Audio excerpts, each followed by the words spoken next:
Example 7.1 നമ്മൾ അടുത്തായിട്ട് കാണാൻ പോകുന്നത് വിൽസൺസ് തിയറം ആണ്. Theorem 7.1 Wilson's theorem. സ്റ്റേറ്റ്മെന്റ് ഇതാണ്, ഇമ്പോർട്ടൻ്റ് ആണിത്.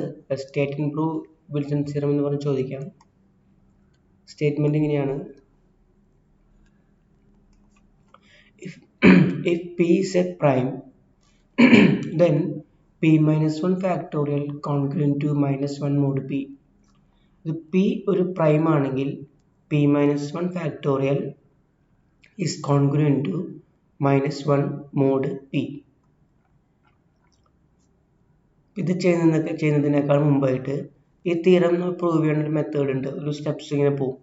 ആ സ്റ്റെപ്പിലൂടെ ഒരു പ്രോബ്ലത്തെ ചെയ്തിട്ട് നമുക്ക് തിയറി കാണാം. അപ്പോൾ കുറച്ചുകൂടെ എളുപ്പമുണ്ടാവും. Let p is equal to 11. അവർ പറഞ്ഞത് എന്താ? p ഒരു പ്രൈം ആണെന്ന് പറഞ്ഞിട്ടില്ലേ. നമ്മൾ 11 എന്ന പ്രൈമിനെ എടുത്തു. then p minus 1 factorial എന്തായിരിക്കും?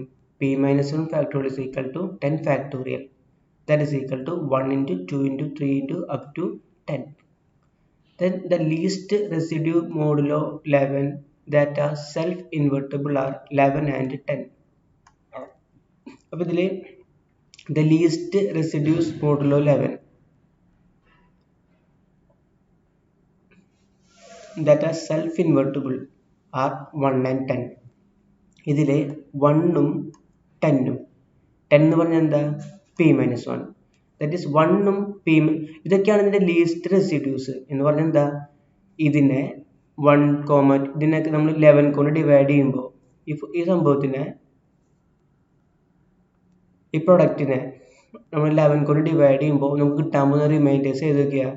മാക്സിമം 1, 2, 3 എക്സെട്ര 10 വരെയാണ് ലീസ്റ്റ് റെസിഡ്യൂസ് നമുക്ക് കിട്ടുക. അതിൽ സെൽഫ് ഇൻവെർട്ടിബിൾ ആയിട്ട് ആരൊക്കെ ആയിരിക്കും? സെൽഫ് ഇൻവെർട്ടിബിൾ എന്ന് പറഞ്ഞാൽ എന്താ? a is equal to a inverse mod p ആണ് സെൽഫ് ഇൻവെർട്ടിബിൾ എന്ന് പറഞ്ഞു കഴിഞ്ഞാൽ. അതായത് എന്താ? 11 ഉം 10 ഉം മാത്രമാണ്. അത് നമുക്ക് എവിടെ നിന്നാണ് കിട്ടിയത്? നമ്മൾ തൊട്ട് മുമ്പിലെ ഇങ്ങനെ ലെമ്മ 7.1 പഠിച്ചപ്പോൾ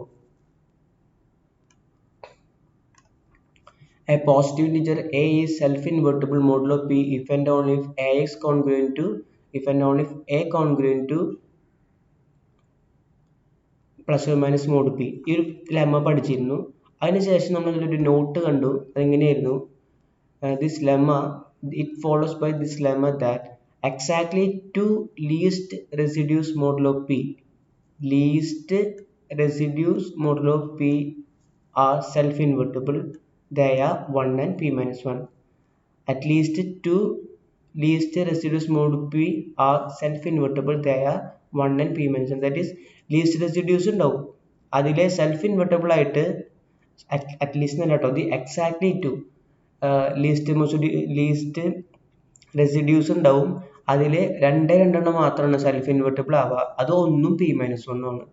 അതോടെ അപ്ലൈ ചെയ്യുമ്പോൾ എന്താ വരിക? നമ്മുടെ ഇവിടെ p എന്ന് പറഞ്ഞാൽ 10 ആണ്, p എന്ന് പറഞ്ഞാൽ 11 ആണ്. അപ്പോൾ p minus 1 എന്ന് പറഞ്ഞാൽ 11 minus 1 10 ആണ്. അപ്പോൾ ഈ 10 ഉം ഈ 1 ഉം മാത്രമാണ് എന്ത്? Self invertible. ബാക്കിയുള്ളതൊക്കെ എന്താണ്? സെൽഫ് ഇൻവെർട്ടിബിൾ അല്ല.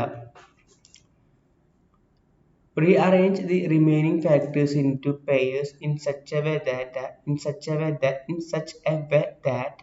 the residues in each pair are inverses of each other modulo 10. ഇവിടെ പറയുന്നത് ഇതിലെ 2, 3, 4, 5, 6, 7, 8 അങ്ങനെയൊക്കെ ഉണ്ടല്ലോ. ഇതിനെ നമ്മൾ ഒന്ന് അറേഞ്ച് ചെയ്യുക. എങ്ങനെ? ഇൻവേഴ്സ് ആവുന്ന രീതിയിൽ. ഇതിലിപ്പോൾ 2ഉം 6ഉം ഇൻവേഴ്സാണ്. അതുപോലെ 3ഉം 6ഉം 12ഉം അതിങ്ങനെ 2ഉം 6ഉം എങ്ങനെയാണ് ഇൻവേഴ്സ് ആയാൽ? 2 into 10, 2 into 6 12 മോഡിലോ 11 എടുക്കുമ്പോൾ 1 വരാം. അപ്പോൾ ഇത് ഇൻവേഴ്സ്. അപ്പോൾ ഇത് 1 ആയി. 3ഉം 4ഉം 12 മോഡിലോ 11 എടുക്കുമ്പോൾ 1. 5ഉം 9ഉം 9 45 45 ഡിവൈഡ് ബൈ 11 ചെയ്യുമ്പോൾ റിമൈൻഡർ 1 വരാം. 8 56 56നെ 11 കൊണ്ട് ഡിവൈഡ് ചെയ്ത് കഴിഞ്ഞാൽ 5 പ്രാവശ്യം റിമൈൻഡർ 1. അപ്പോൾ എന്താ ചെയ്തത് ഇവിടെ? നമ്മൾ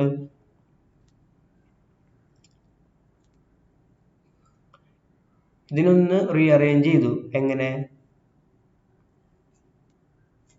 Rearrange the remaining factors into pairs in such a way that the residues in each pair the residues in each pair are inverses of each other modulo 11 അങ്ങനെ എടുത്തു നമ്മൾ. ഇപ്പോൾ ഒരു കാര്യം ശ്രദ്ധിച്ചാൽ മൊത്തം ഇവിടെ എത്ര ഉണ്ടായിരുന്നത്? 10. മൊത്തം നമ്പർ ഉണ്ടായിരുന്നത് 11 നമ്പർ. അതിലെ രണ്ടെണ്ണം ആരായിട്ട് പോയി? സെൽഫ് ഇൻവെർട്ടബിൾ ആയിട്ട് പോയി. 1ഉം 10ഉം സെൽഫ് ഇൻവെർട്ടബിൾ ആയിട്ട് പോയി. ഇനി ആരെയുള്ള ബാക്കി എത്ര ഉണ്ട്? 9 എണ്ണം. ആ 9 എണ്ണത്തിനാണ് നമ്മൾ എങ്ങനെ അറേഞ്ച് ചെയ്തത്? എങ്ങനെ പരസ്പരം എങ്ങനെ റിമൈൻഡർ 1 ആവുന്ന രീതിയിൽ ഇൻവെർട്ടബിൾ ആയിട്ട് നമ്മൾ അറേഞ്ച് ചെയ്ത് ഇങ്ങനെ പെയർ ആയിട്ട് in such a way that the residues in each pair are inverses of each other. Residues in each pair are inverses of each other. അത് നമ്മൾ അറേഞ്ച് ചെയ്തത് 9 എണ്ണത്തിനെ. അപ്പോൾ ഈ 11ൽ നിന്ന് 9 നമുക്ക് എങ്ങനെ കിട്ടാം?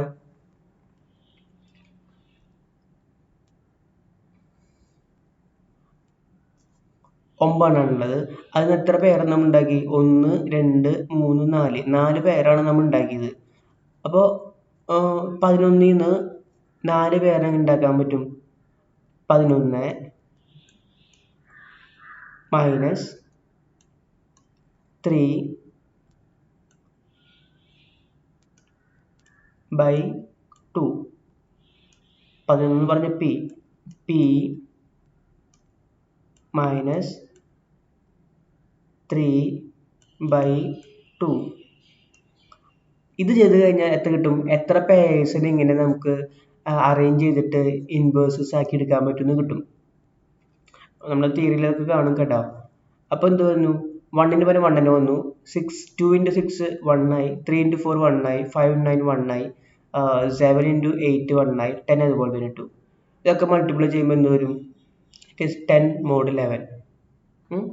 That is equal to 10 mod 11 എന്ന് പറഞ്ഞാൽ ഇൻ ടേംസ് ഓഫ് മൈനസിൽ എഴുതുമ്പോൾ -1 mod 11. അപ്പോൾ എന്ത് വന്നു? 10 factorial is congruent to -1 mod 11.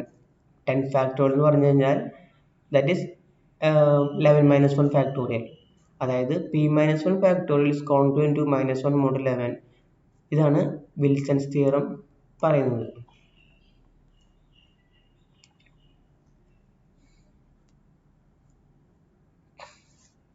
ഇനി നമുക്ക് ഇതാണ് ഞാൻ നേരത്തെ പറഞ്ഞൊരു കാര്യം. The technique used in this example is essentially the same one employed in the proof of the theorem. Arrange into p-3 by 2. അതെന്തിനാണെന്ന് നമുക്ക് എത്ര പെയർ കിട്ടുമെന്ന് അറിയാനാണ്.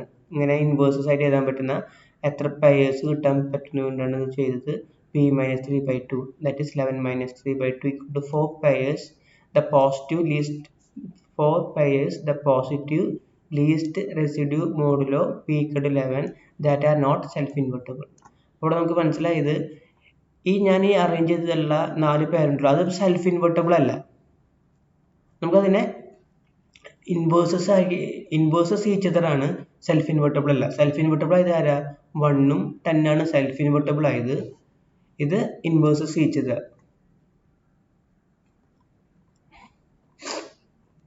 ഇനി വിൽസൺസ് തിയറം നോക്കാം. ശരിക്കും നമ്മൾ ചെയ്ത പ്രോബ്ലം അതുപോലെ തന്നെയാണ് ഇവിടെ ചെയ്യാൻ പോകുന്നത്. If p is prime, then p-1 factorial congruent to -1 mod p. When p equal to 2, നമ്മൾ ഏറ്റവും ചെറിയ പ്രൈമായി 2 കൊടുത്തു. ഇനി നോക്കിയേ, 2 - 1 factorial, 1 factorial, that is 1. 1 is congruent to 1 mod 2. ഇനി 1 എന്ന് പറഞ്ഞാൽ എന്താ?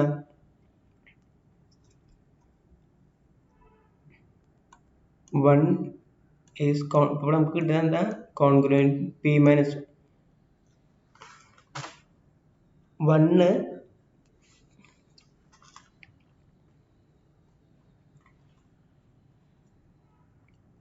ഇവിടെ pക്ക് 2 കൊടുക്കുമ്പോൾ ഇവിടെ 1 വന്നു.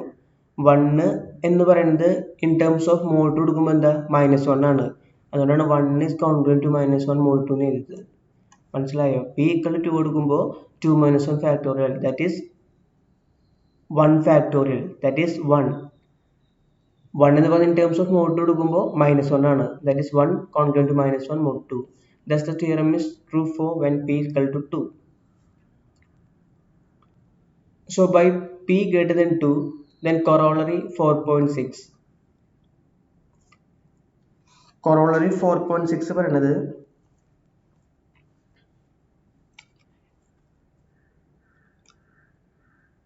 AX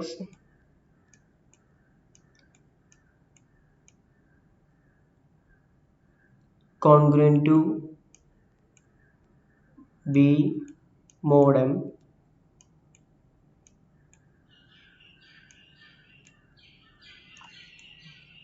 AX congruent to B mod M has a unique solution if and only ഈ എയും എമ്മും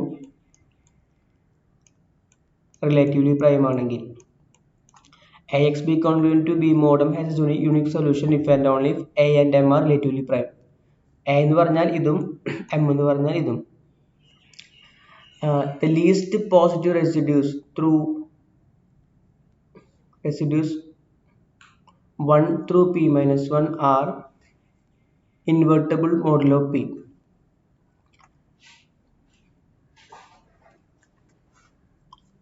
By corollary 4.6, the least positive residues 1 through P minus 1 are invertible modulo P. Okay, അപ്പോൾ ഇതാണ് corollary 4.6 പറയുന്നത്. നമുക്ക് ഇതിൽ നിന്ന് എങ്ങനെ പിടിക്കാൻ എത്താമെന്ന് ഞാൻ പറയാം. നമ്മൾ എടുത്തത് P greater than 2 എടുത്തു. The least positive residues 1 through P minus 1 are invertible modulo P. Okay, then by lemma 7.2, two of them 1 and P minus 1 are their own inverses. Okay, നമ്മളിവിടെ പറയുന്നത് നമുക്കിപ്പോൾ എന്തൊക്കെയുള്ള പ്രൈം നമ്പേഴ്സ് ആണല്ലോ. Prime numbers ആകുമ്പോൾ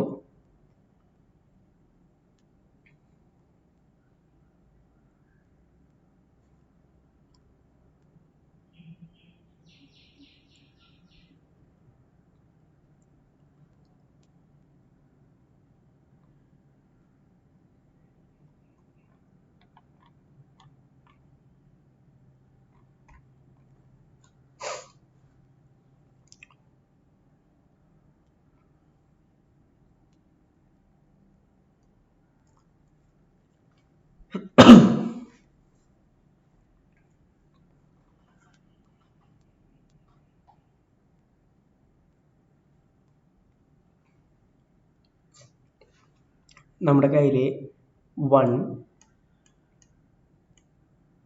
2 നമുക്ക് P minus 1 factorial വേണമല്ലോ.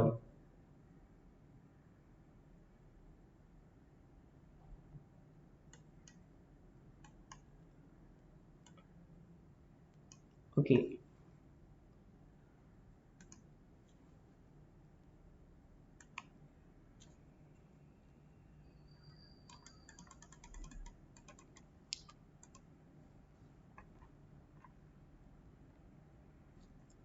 ഇവിടെ നോക്കാം.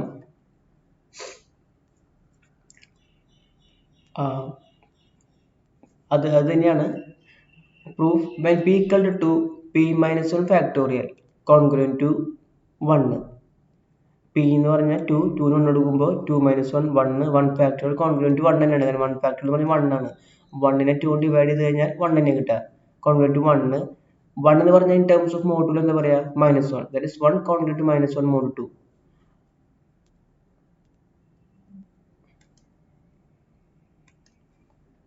അപ്പോൾ എന്ത് വന്നു? P equal to 2 ശരിയാണെന്ന് മനസ്സിലായി. So the theorem is true for P equal to 2. Let P greater than 2. P greater than 2 എടുക്കുമ്പോൾ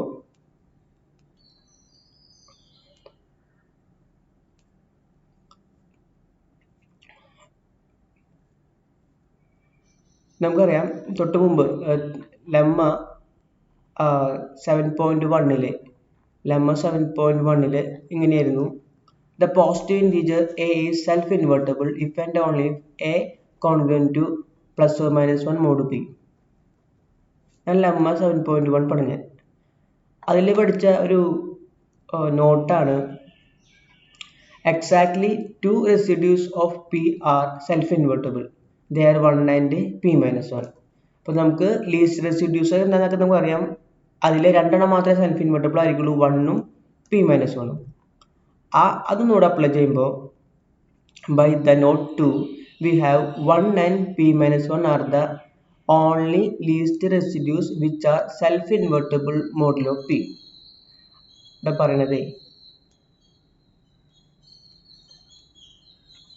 self-invertible modulo p. അപ്പോൾ ഇത് നോക്കണ്ട, നമുക്ക് 1 2 3 എക്സെട്ര പി മൈനസ് 1 എന്നാണ് ഉള്ളത്. അതിൽ 1ഉം പി മൈനസ് 1ഉം മാത്രമാണ് സെൽഫ് ഇൻവെർട്ടിബിൾ. 1ഉം പി മൈനസ് 1 ആണ് സെൽഫ് ഇൻവെർട്ടിബിൾ. നമ്മൾ തൊട്ട് മുമ്പ് പ്രോബ്ലത്തിൽ കണ്ടല്ലോ 1 തൊട്ട് 10 വരെ, അതിൽ 1ഉം 10ഉം മാത്രം സെൽഫ് ഇൻവെർട്ടിബിൾ, ബാക്കിയുള്ളതൊന്നും സെൽഫ് ഇൻവെർട്ടിബിൾ അല്ല. ബാക്കി ഇവിടെ ആരൊക്കെ ഉണ്ടാവും? അപ്പോൾ 1 2 3 etcetera p minus 1 are all invertible modulo p. നമുക്ക് ഇതൊക്കെ ഇൻവെർട്ടിബിൾ മോഡുലോ പി ആണ്, പക്ഷെ സെൽഫ് ഇൻവെർട്ടിബിൾ അല്ല. സെൽഫ് ഇൻവെർട്ടിബിൾ ആയിട്ട് 1 2 3 etcetera p minus 1 are invertible modulo p, but they are not self-invertible. The only self-invertible are 1 and p minus 1. അപ്പോൾ ഇത് നമ്മൾ ഇങ്ങനെ നേരത്തെ പിടിച്ച് എഴുതുമ്പോൾ എന്തുണ്ടാവും? 1 ഉണ്ട്, 2 ഉണ്ട്, 3 ഉണ്ട്, എക്സെട്ര. അവിടെ p minus 1 ഉണ്ട്. അപ്പോൾ തൊട്ട് മുമ്പ് എന്തുണ്ടാവും? p minus 2 ഉണ്ട്, p minus 2 ഉണ്ട്. അപ്പോൾ 1 2 3 etcetera p minus 1 are all self-invertible modulo p. So we can group this p minus 3 residues. ഇവിടെ p minus എന്ന് പറയാനുള്ള കാരണം എന്താ? നേരത്തെ കഴിഞ്ഞ പ്രോബ്ലത്തിൽ കണ്ടുല്ലോ, 1 മുതൽ 10 വരെ p എന്തായിരുന്നു? p is equal to നമ്മുടെ 11 ആയിരുന്നു. അതിൽ 1ഉം 10ഉം പോയി, ബാക്കി 2 മുതൽ 9 വരെ ഉണ്ടായി. 2 മുതൽ 9 വരെ. അപ്പോൾ എത്ര ഉണ്ടായിരുന്നു? 2 3 4 5 6 7 8 9. എത്രയായിരുന്നു? 8 എണ്ണം. അപ്പോൾ p11 ന്ന് 8 എണ്ണം എങ്ങനെ എത്താം? p minus 3. 11 minus 3 നമ്മൾ 8 എത്താം. അപ്പോൾ p minus 3. അപ്പോൾ അതിലൂടെയുള്ള നമുക്ക് 1 to p minus 1 വരെ ഉണ്ട്. അതിൽ നിന്ന് 1ഉം p minus 1ഉം പോയി സെൽഫ് ഇൻവെർട്ടിബിൾ ആയിട്ട്. ബാക്കി എത്ര ഉണ്ടാവും? p minus 3 ഉണ്ടാവും. അതാണ് p minus 3. We can group the p minus 3 residues. 8 എണ്ണത്തിനാണ് നമ്മൾ ഗ്രൂപ്പ് ചെയ്തത്. p എന്ന് പറഞ്ഞാൽ ഇവിടെ 11, 11 minus 3 8. അപ്പോൾ ഇവിടെ p minus എന്ന് പറഞ്ഞാൽ 8 ആണ്. നമുക്ക് ഇൻ ജനറൽ p minus എന്ന് പറയാം. So we can group the p minus 3 residues 2 3 etc. p minus 2. അപ്പോൾ 1ഉം p minus 1ഉം ഒഴിവാക്കിയിട്ട് into p minus 3 by 2 pairs. എങ്ങനെ ആക്കാം? p minus 3 by 2 pairs ആയിട്ട് നമുക്ക് തന്നെ അറേഞ്ച് ചെയ്യാം. p minus 3 by 2 pairs of inverses a and b which are a congruent to which are where b congruent to a inverse mod p. അതായത് b is equal to a inverse, അതായത് b യുടെ inverse ആവണം a. ആ രീതിയിൽ നമുക്ക് എന്ത് ചെയ്യാം? Group ചെയ്യാം for every pair a and b. അല്ലെ, ഇതൊക്കെ തിയറിയിൽ തന്നെ പറയണമെന്ന് മാത്രം എന്താ ചെയ്യുന്ന പ്രോബ്ലത്തിന് ഭംഗിയായിട്ട് കണ്ടതാണ്. ഇനി p minus 1 ഫാക്ടോറിയൽ എന്ന് പറഞ്ഞാൽ എന്താ? p minus 1 ഫാക്ടോറിയൽ എന്ന് പറഞ്ഞാൽ 1 into ഇവിടെ 1 ആണ് കേട്ടോ. This is 1 into 2 into 3 into etc. p minus 2 into p minus 1 ആണ്. അതിലെ 1ഉം p minus 1ഉം സെൽഫ് ഇൻവെർട്ടിബിൾ ആണ്. അപ്പോൾ ഇത് നമ്മളോട് നിർത്തി. പിന്നെ ഞാൻ കണ്ടു ഇവിടെ ആരൊക്കെ ഉണ്ടാവും?